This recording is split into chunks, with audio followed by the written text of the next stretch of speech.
China has surpassed Japan to become the leader in global automotive exports in 2023. According to CNN, the China Automobile Association reported that the country is likely to export a record 5.26 million vehicles in 2023. This includes cars, buses, and trucks, which is 56% higher than in 2022 and has a total value of $102 billion. Japan, traditionally the market leader, is expected to have shipped 4.3 million vehicles over the same period, nearly a million units behind. China has already declared itself the world's largest exporter.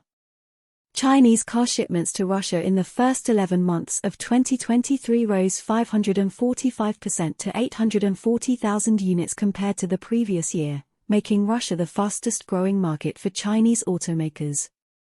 Chinese electric vehicles are also successfully penetrating the markets of Europe, Australia, and Southeast Asia due to their competitiveness and affordability.